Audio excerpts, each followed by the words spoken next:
नमस्कार। उनके ख़त और आप की 378वीं कड़ी 378th एपिसोड में अभिवादन स्वीकार कीजिए देवतोष का।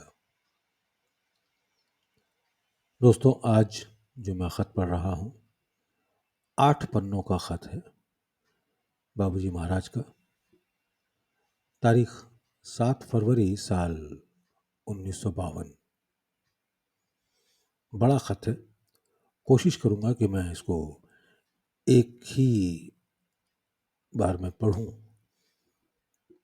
ताकि जो उसका लुत्फ़ है, जो उसका मज़ा है, वो न टूटे बीच में। पूजनीय पंडित जी, प्रणाम। ईश्वर ने बड़ा फजल किया जो अजीज़म पंडित मोहनलाल को कामयाबी दी। इस कामयाबी का सेहरा वाकई उनकी वालिदा मजीदा के सर है। वालिदा मजीदा, आदरणीय माता जी। वाकई माँ हो तो ऐसी, माँ हो तो ऐसी हो, इसलिए मुबारकबाद की भी वाकई वही मुस्तहिक हैं, पात्र हैं। मैं मुबारकबादी का ख़त चच्ची साहिबा को भेज चुका हूँ और मोहनलाल को भी मुबारकबादी तार से व ख़त से रस्मन दे दी हैं। मैं सोचता था कि आपसे बातें करूं, इसलिए इस वक्त आपकी याद ताज़ा है। बहुत सोचा कि क्या तरकीब निकल सकती है। अब चूंकि इसलिए कि आप अगर वायरलेस होते तो भी बातें हो जाती। अब चूंकि ये बात नहीं है, लिहाजा बातें करने की तरकीब ये निकाली कि मैं आपको अपनी कहानी सुनाऊं और एक एक करके उन ख़यालात को जाहिर करूं जिसका हुजूम मेरे ख़याल के बत्न में जमा हो चुका है। बत्न कहते हैं पेट को, स्टमक। लिहाजा बात करने की ये तरकीब निकाली कि मैं आपको अपनी कहानी सुनाऊं और एक एक करके उन ख़यालात को जाहिर करूं जिसका हुजूम मेरे ख़याल के बत्न में जमा हो चुका है। फिर उसमें से आपकी राय भी दरियाफ्त करूं, इसलिए कि ईश्वर के ख़ास अतिया, अतिया यानी कृपा, ईश्वर के ख़ास अतिया के बाद इस मिशन के लिए 2 ख़ास चीज़ें मुझे ईश्वर ने और अता की। एक आप, जिनसे मुमकिन है कि आगे मिशन को ज़िला मिले, रोशनी मिले। दूसरे, नूर चश्मे कस्तूरी, जिससे बहुत कुछ रूहानी तकबियत मिलने की उम्मीद है। मैं ये नहीं चाहता कि आप मेरी ज़िंदगी में किनाराकश हो जाएं, अलग हो जाएं। मैं ये नहीं चाहता कि आप मेरी ज़िंदगी में किनाराकश हो जाएं, बल्कि ये चाहता हूँ कि मेरी ज़िंदगी तक आप मेरे हम रकाब रहें, साथी रहें। उसके बाद भी मिशन को अपनी तसनीफ़ात यानी राइटिंग से और बहस से और गुफ्तगू से जिला देते रहें, रोशनी देते रहें। मगर चूँकि दुनिया रफ्तनी व गुश्तनी है, अस्थिर है और ज़िंदगी मुस्तार यानी उधार ली हुई है और एक दिन सबको जाना है, बस या पेश, आगे या पीछे। कोई बेसरो सामान जाता है, कोई सरमाया साथ ले जाता है, मगर ज़्यादातर लोग सरमाया छोड़कर जाते हैं, इसलिए उनकी याद ऐसी हालत में उनकी औलाद पर ताज़ा रहती है। मगर रूहानी कामिल आदमी, स्पिरिचुअली कंप्लीट मैन, मगर रूहानी कामिल आदमी का मामला और है। वो बेनवा होकर बानवा जाता है। बेनवा दरिद्र, बानवा अमीर। मगर रूहानी कामिल आदमी का मामला और है। वो बेनवा होकर बानवा जाता है। बेनवा होने से मेरा मतलब ये है, बेनवा होके कि बानवा की तलाश होके तन्हा तलाशे तन्हा कर, कि दुनिया के ऐश व इशरत, कामरानी, राहत व आसाइश, उससे कुछ सरोकार नहीं रह जाता। वो उसके लगाव से अपनी ज़िंदगी में ही निजात पा चुका होता है। और बानवा यानी अमीर से मेरा मतलब है कि तोशे सफ़र कहते हैं सफ़र के सामान को, कि तोशे सफ़र यानी उसकी रूहानी कमाई का असल जौहर उसके साथ जाता है। और रूहानी कमाई मिसल दुनियादार के अपनी रूहानी औलाद के लिए छोड़ देता है। अब जिसका जैसा जर्फ हो उतनी ही मिकदार में, उतनी ही रेशियो में उसके पास पहुंच जाती है। बकिया उसका सज्जादा नशी हड़प कर लेता है। और ये चीज़ें सिर्फ इनिशिएटेड मेंबर्स में पहुंचती हैं, क्योंकि कानूनन उसकी रूहानी औलाद ही मुस्तहिक है, पात्र है। कुछ तलछट ज़रूर उन लोगों पे पहुंचता है जिसने ज़िंदगी में अपने सिखाने वाले से खासी मोहब्बत रखी है और फनाइयत हासिल कर चुका हो।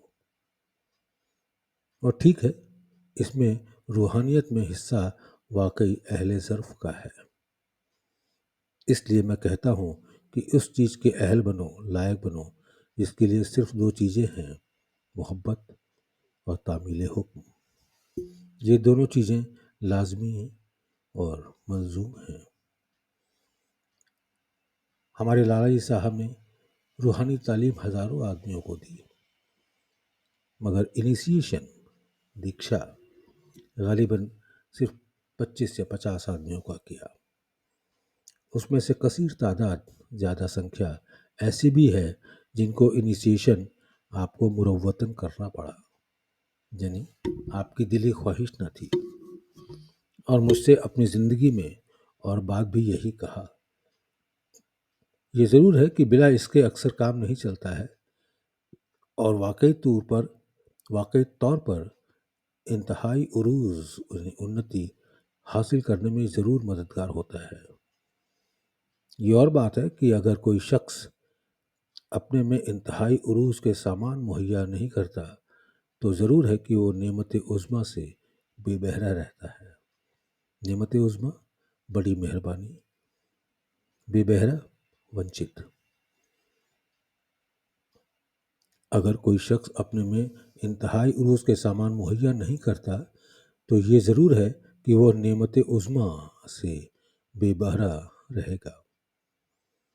इनिशिएशन के बाद इनिशिएशन करने वाला ऐसा मजबूर हो जाता है जैसे बाप अपनी सुलभी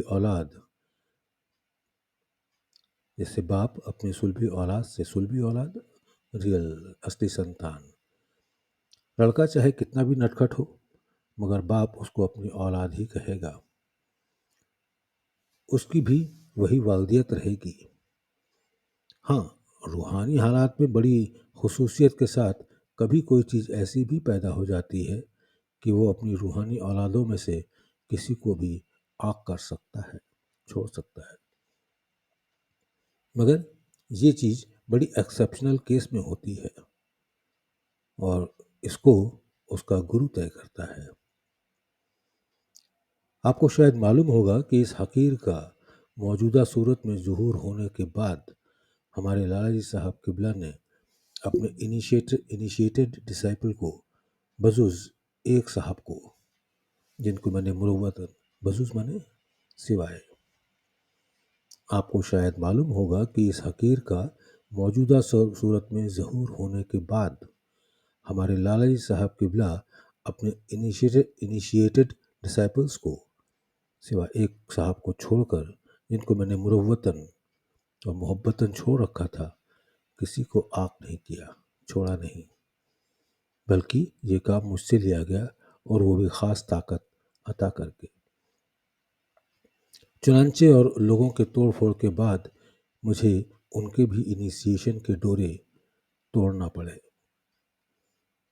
इनिशिएशन का उसूल ये है कि इनिशिएशन उस वक्त हो सकता है जबकि तालिब में, सीखने वाले में एतकाद पुख्ता हो जाए और मोहब्बत में काफ़ी परवाज़गी हो चुकी हो।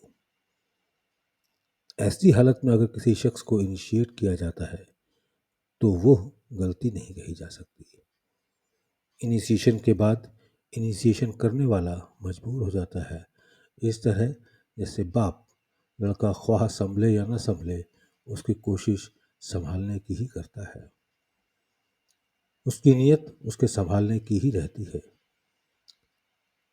अब आप गौर फरमाइए कि आपके पास लिस्ट इनिशिएटेड मेंबर्स की मौजूद है। उनमें से कौन से ऐसे हैं जो मुझे अपनी तरक्की ना करने की वजह से तकलीफ दे रहे हों। अगर मेरी गुरु महाराज की कृपा से इंतहाई पहुंच न होती या अपने पर काबू न होता तो क्या यह तकलीफ बाइसे ज़हमत न होती। बाइसे ज़हमत कष्ट का कारण। मैं समझता हूँ मैं मिसल माहिए बेआब यानी बिन पानी की मछली की तरह तड़पता।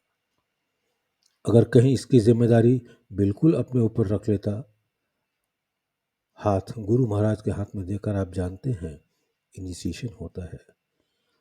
गोया सब जिम्मेदारी उन्हीं पर रखी जाती है। मगर क्या अपने माबूद ईश्वर मगर क्या अपने माबूद पर ही जिम्मेदारी रखकर बंदे का ये फ़र्ज़ है कि अपने आप उस जिम्मेदारी का भार बिल्कुल अपने माबूद पर ही रख दे। मैं समझता हूँ ये दलील बंदगी नहीं हो सकती और न इस अखलाक को अखलाक हसना यानी अच्छा व्यवहार की तरफ निस्बत दी जा सकती है। ये गलती अपनी ही रहेगी कि ऐसे शख्स का हाथ आपके हाथ में क्यों नहीं दिया जिसमें हमेशा आए दिन तरक्की के ही खुशगवार आसार नुमाया होते रहते हैं। इस काम से बहुत बचता हूँ मगर फिर आखिर करना ही पड़ता है। ये ज़रूर है कि तजुर्बे ने मुझे बतला दिया कि इस मामले में सोच विचार कर करना चाहिए और मुरुव्वत से काम नहीं लेना चाहिए। ख़त पढ़ने के बाद ही मुमकिन है इनिशिएटेड मेंबर्स कल आपकी निगाह में आ जाएं और नहीं तो मैं एक एक करके आपकी निगाह में किए देता हूँ। एक बात ज़रूर है, अगर वाकई तौर पर जो इनिशिएशन के काबिल है सिर्फ उसी को इनिशिएट किया जाए तो ज़िंदगी में मुश्किल से 2 या 4 आदमी मिलेंगे। हमारी निगाह औसत पर भी होना चाहिए और भाई कुछ नहीं कहा जा सकता। शुरू में लोग अच्छा करते हैं और फिर ऐसी भी ठेस लग जाती है जिनसे ईश्वर न करे मुझे अपनी ज़िंदगी में ज़्यादा तरक्की की उम्मीद नहीं। आज मुझे यही धुन सवार है, ख्वाह कोई बुरा माने या भला सब कुछ कह डालूंगा। मुमकिन है उसी से कुछ होश में आ जाए। सबसे पहले एक मिसाल हरि की सामने है। उनके बारे में ज़्यादा लिखने की ज़रूरत नहीं, आप सब जानते हैं और मैं ये भी समझता हूँ कि उनके वालिद को ये बातें देखकर सदमा होता है। उन्होंने अपना बेशबहा वक्त यानी बहुमूल्य वक्त उनके समझाने में ही खर्च किया है। मगर उनकी हालत कुतुब अज़ जानवी जुम्बद यानी कुतुब अपनी जगह से नहीं हिलता। कुतुब माने एक तरीके से कह लीजिए किताब अपनी जगह से नहीं हिलती। कुछ कहो वो अपने हालत में मखमूर समझते हैं, नशे में धुत। मगर अपनी कैफ को बदलना नहीं चाहते, मज़े को बदलना नहीं चाहते। मैं अगर उनको लगबियत यानी बुराइयों के साथ साफ भी कर देता हूँ, बहुत जल्द वो अपनी हालत पर आ जाते हैं। गरज ये कि हर तरफ से मजबूर हूँ। अब बतलाइए मैं कितना ही चाहूँ मगर क्या करूँ। जो चीज़ भी दी गई उसको भी सिवाय एक हदबंदी के और कुछ कायम न रखा। अब अगर मैं फिर भी देना चाहूँ तो वहाँ गुंजाइश नहीं। भाई क्या किया जाए, कहाँ तक लिखूँ, आप सब जानते हैं। मुख्तरसन लिख दिया, अपनी ज़िंदगी में तो मुझे उम्मीद नहीं, वो यही दुआ है कि वो घूम घाम कर राह रास्त पर आ जाएं। मुमकिन है कि उनकी तरक्की मेरे बाद कोई शख्स जिसमें उनका हिस्सा हो। खैर ये ईश्वर जानता है। हरि बाबू एक साहब से मिलने गए। वो हमारे लाला जी के नाम लेवा थे। उन्होंने हरि से कहा और उनकी तारीफ भी की कि तुम्हें विलायत मिली है, यानी ऋषि का पद मिला है। अगर उस शख्स के आंखें होती तो वो यही कहता कि ये सब जवानी जमा खर्च है। सोचिए तो सही, मुझको किस कदर शर्म मालूम हुई होगी अगर कहीं हरि बाबू किसी सोबत शनास यानी योग्य व्यक्ति के पास जाएं और वो यही कहे कि उन्होंने फलाने शख्स से तालीम पाई है, तो फरमाइए तो सही कि वो मेरे बारे में क्या राय कायम करेगा। ऐसे शख्स बहुत कम होंगे, बल्कि शाज़ यानी बहुत ही कम, जो इनिशिएशन का डोरा देखकर सिवाय सही हालत का पता लगा सके। अब उनकी वालिद माजिदा की कैफियत सुनिए। क्योंकि आज मैंने खरी खरी कहने की ठानी है, उनको मुझसे इतनी भी मोहब्बत नहीं जैसे किसी को अपने गुलाम से होती है। और होने भी क्यों लगी, इसलिए कि मैं तो नौकर का काम करता हूँ और 40 कोस दूर बैठा हूँ। उनके किसी काम नहीं आता, बल्कि जब पहुँच जाता हूँ तो बेचारियों को मेरे लिए खुद तकलीफ गवारा करनी पड़ती है। अगर मैं इस बात के लिए खतावार ठहराऊँ तो वाकई उनकी खता नहीं है। उनमें ज़र्फ ही नहीं, ये मास्टर साहब का पहला फ़र्ज़ था कि पहले उनका ज़र्फ बता देते, फिर इनिशिएशन के लिए पेश करते। इस लिखने के ये मायने नहीं कि मास्टर साहब अपनी बीवी से गुस्सा होने लगे। अगर उन्होंने ये किया तो वो मार्ज़े इताब होंगे, यानी क्रोध का कारण होंगे। बल्कि ये सब लिखने का मंशा ये है कि आप, कस्तूरी और मास्टर साहब मिलकर कोई सॉल्यूशन निकालें ताकि वो भी संभलना शुरू हो जाए। मेरे पास बहुत सी तरकीबें हैं, मगर मेरी सुनता कौन है। बहरहाल ले तो उनको भी चलना है। अगर मैं उन्हें ये बतला दूं कि मास्टर साहब की शक्ल का तसव्वुर दिल में किया करें तो मुमकिन है थोड़ा बहुत असर उनमें पैदा हो जाए। मगर भाई, जब मैं सच कहने पे आता हूँ तो कह ही डालता हूँ, तो फिर ख्वाह वो किसी को नागवार क्यों न लगे। उनको अपने शौहर से भी मोहब्बत नहीं है, अगर है तो अपनी औलाद से, जो माँ का कुदरती खासा है, विशेषता है। बस है तो यही। एक तरकीब मेरी समझ से इसमें आदमी ज़रूर मजबूर हो जाता है। वो ये वो ये कहें, हाथ पैर से मुझे खिदमत का मौका मिल जाता है और ये एक बात मुद्दत दराज तक जारी रहती है। मुमकिन था कि मुझसे कहीं हमदर्दी और उनसियत माने लगाओ बढ़ती और आत्मिक कल्याण हो जाता। उन्होंने मुझसे कोई रिश्ता कायम नहीं रखा, बस इतना रवा जरूर रखा कि बाबूजी से कहना मेरी याद कर लिया करें। तो जब मुझे ईश्वर की ही याद, अपने माबूदी हकीकी जिसमें सब कुछ मुझे दे डाला, उस वक्त तक नहीं आती जब तक कि वो खुद ना याद दिलाए, तो इसके कहने के लिए कौन हकदार हो सकता है। मैं तो परवाना वार गिरने के लिए तैयार हूँ, मगर कोई क्षमा भी तो रोशन करे। चौबे जी, मैं बहुत बचा बचा कर लिख रहा हूँ क्योंकि ये मेरी आदत है, वरना लिखना और ज़्यादा चाहिए था। अब अपनी महफिल का हाल सुनिए। कोई साहब तो मुरव्वतन पूजा कर लेते हैं, कोई रस्मन बैठ लेते हैं। खैर, ये भी गनीमत है। किसी साहब की आदत है कि पूजा पर कभी कभी बैठ लेते हैं और इस बात के मुर्तजी होते हैं, इच्छुक होते हैं कि ये आदत मैं उनकी खुद डलवा दूँ। खैर, ये भी गनीमत है। मुमकिन है कि एक आध साहब ऐसे भी होंगे कि इस मुसीबत के वक्त बजाय ईश्वर के मुझको याद करके कुफ्र के दायरे में शामिल होते हों। वाकई किसी को शौक मालूम नहीं होता, और अगर है भी तो उंगलियों पर गिनने लायक, न उनमें तड़प न दर्द।